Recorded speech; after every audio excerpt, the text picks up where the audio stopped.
I said earlier this week when we first got here. Oh, we're doing interviews. Here we go. I'm ready. I said earlier this week when we first got here, the best thing to hear is Joe Castello's voice just in the background of everything, because it means you're at the right place. You're at the drag racing. So, what's it like to be the voice of the Lucas Oil Series and you call everything? Well, first of all, what an honor to have someone say anything like that about me. I love drag racing. That's it. Me and my dad going to the track. I love drag racing. How I even got here, it's kind of a mystery to me. And I just try to give the racers their due, because I was a racer and I always wanted someone to tell my story. And so now I try to do that for the racers. So, have you ever considered racing? Have you ever raced? So I have. I was good question. 1991 high school track champion at Miami Hollywood Speedway down in Miami, Florida. 1995 Super Pro track champion at Moroso Motorsports Park. That was my favorite one. And then I won kind of a third track championship at County Line Dragway, but it's kind of like questionable because they did the track championship on one night. All you had to do was win one race to be track champion, which you know, that's a little weird, but I won it and I got a trophy, so there you go.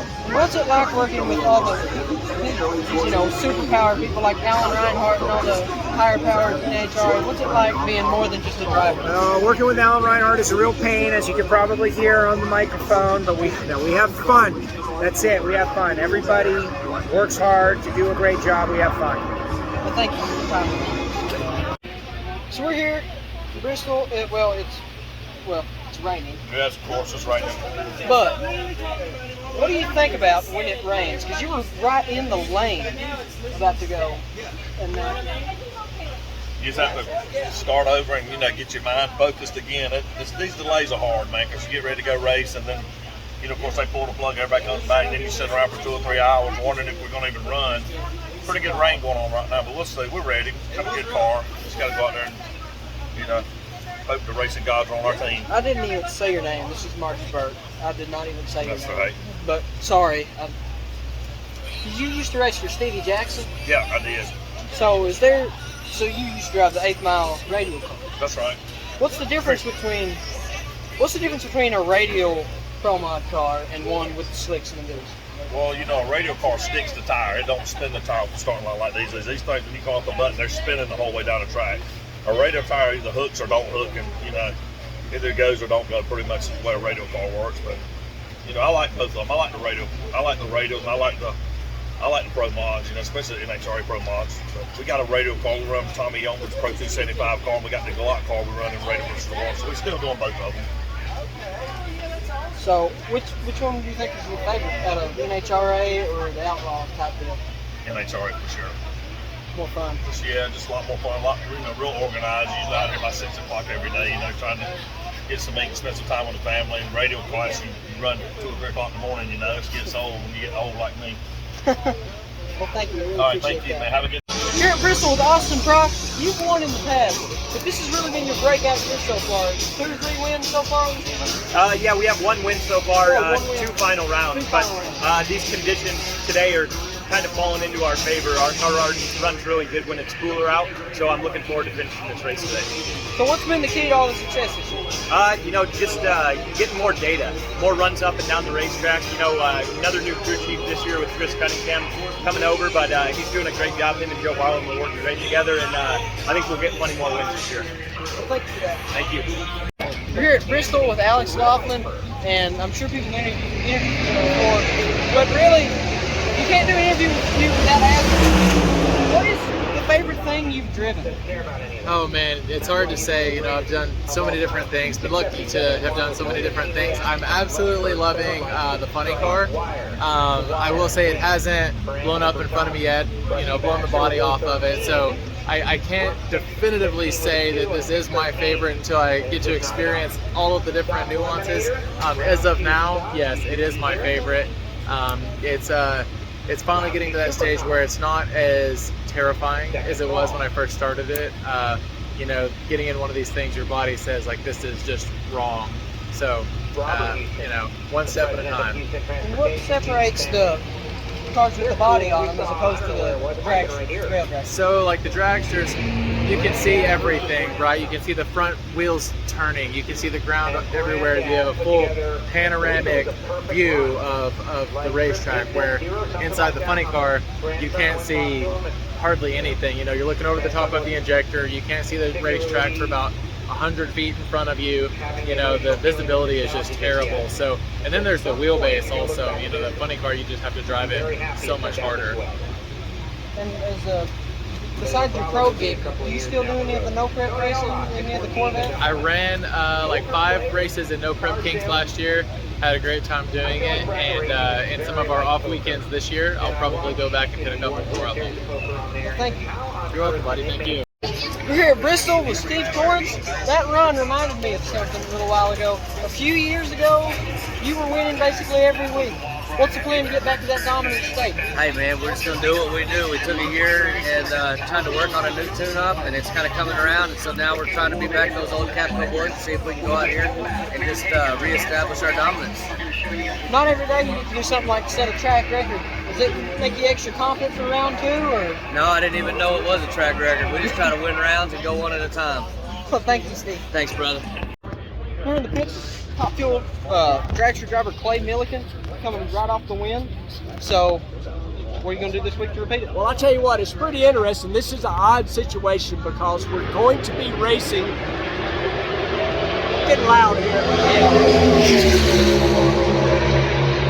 So we'll be racing Epping race and the Bristol race all at one time. So we got an opportunity to double up. I've won here before, and there's only one thing better than winning one time, and that's winning 2 times. And here we can win twice in one weekend, so it's going to be a great weekend. Yeah, I was actually here when you got your first win. 2017. That was really cool to be a part of that. So you moved to Rick Ware Racing, and that's in Mooresville. That's right? in Mooresville. So I actually live in Mooresville part Oh, time. no kidding. So some of my audience is probably from around there. So Yep. tell us where you're located, where we can see you. The shop, I'm not ever there because I'm a prima donna race car driver now, but the shop is over on Raceway Road right beside 2311. So if you know where, if you can find 2311, we're right there beside it. And of course this time of year the car's hardly ever there because we're on the go so much, but beautiful race shop. Rick's gave us a lot of brand new parts and pieces, and things have been going really well. I mean, won the last race, we're ready to go for this one, and looks like we're not going to be battling weather like we were in Epping, so life's good at the moment. And how do you win when it's hotter instead of chilly? And when it's hotter out, 2 things. You depend on your crew chief to get the car down the racetrack, and if not, you depend on that right foot to stomp on that loud pedal multiple times if needed, whatever it takes to get to the finish line. Well, thanks, Clay. See if we can repeat here. You bet. Thank y'all. Here at Bristol with Jericho Baldwin, and everyone knows if they watch the 8th Mile Pro Mods, the Batman car. I've seen it on YouTube so much, and I didn't know you did this until this weekend, where I saw the car. I was like, there's a Batman car that runs 8th Mile, and I came and I looked, and it's the same car. So, which one of those do you prefer, NHRA or 8th Mile? It's kind of totally different. I love going 210 8th mile, but NHRA is fun because I grew up running quarter mile, and nothing can really top going 250 in the quarter. So what goes through your mind when it's raining and you were the next class that was supposed to go up? I was all strapped in and ready, so that part kind of sucked, but first thing that goes through my mind, time to eat some lunch, because ain't nothing else to do. We're gonna sit here for a while. The car's already ready to go, and not much else to do. And they said if they get back to it tonight, they're just gonna run top fuel just so they can get the TV stuff done. So you'll probably be running even later. Do you prefer running later or earlier? You gotta look at the bright side. With all this water that's gonna be sitting on the track, I would prefer that something else went down the track first, make sure the rubber's not gonna start peeling up or anything. And what better to do it than fuel cars? So when we run after fuel cars, you'll have a decent track, and you can actually judge by how fast they're going and how fast we can go. Well, thank you. No problem. Here with Bobby Bodie. I always grew up a fan of your dad, and I raced with you. But I've never ever asked anyone this. What's it like to go from a junior dragster to a top fuel funny car in a matter of like 3 years? You really can't describe it. It's probably one of the craziest things you could ever do. Supposed to go from a junior dragster that goes like what, 85 to 300. You really can't put it into words, and yeah, just crazy. So, where was it? You went to the final somewhere last year. Yeah, Houston, yeah. And it wasn't because your opponents were, lighting it up. You were actually outrunning them. In the smaller team, it's not a big, huge corporation. You definitely do have the most potential to go on and get your first win in the top fuel class out of anyone that is like a small independent team. How do you think, what's the plan to get that done? Well, I mean, we do have a good car, like you said. Every race, like, we're pretty competitive. Like, this is my 3rd year driving, and I feel like we've gotten better every year. And whenever we race one of those like big teams, they don't take us lightly anymore because, we're really kind of stepping up what we have here. And yeah, I'm really hoping that first win could happen soon. Like, we have a good car, but we also need some luck. We haven't had as much good luck this year, but it takes one lucky day. Yeah, last year you would have had Matt Hagan in that round if you didn't blow up. I believe you were driving away from him. I was. So you've also, you haven't had great luck, but you have done a heck of a lot to improve how it was when Bob was driving, your dad. It seemed like every time he would drive, something would go wrong, something would blow up or knock the tires off. It seems like the car is just better too. Your dad's a great driver. Yeah. Like the car. Oh yeah, to be fair, yeah, this is probably the best car that we've ever had. Like, the whole 20 years my dad drove, he probably never had a car this good. So, I'll cut him some slack on that. Well, thank you, Bobby. I really appreciate that. Yeah. So we're here at Bristol again with Doug Winters, driver of the Chevelle. What's the sponsor? Steiner Corporation. Yep. Make ground support equipment. Driver of that Chevelle, and I've got a lot of videos of 1/8 mile pro months and 1/4 mile pro months, but I've never actually asked anyone, what's the difference between how an 1/8 mile runs opposed to a 1/4 mile? So with a 1/4 mile run, we can't be as aggressive as you can with the tune-ups on an 1/8 mile car. Because simply the motor won't last from the 1/8 mile to the 1/4 mile on a hot tune-up for an 1/8 mile. So we're a little more conservative in the 1/8 mile portion of it, just to make sure we get to the 1/4 as far as lean outs and turning timers on to get the motor as much power as it can. And also we have to run a higher gear ratio than in an 1/8 mile car. 1/8 mile car will have like a 520 gear ratio in the back end. We got to run a 456 because we're turning the RPMs.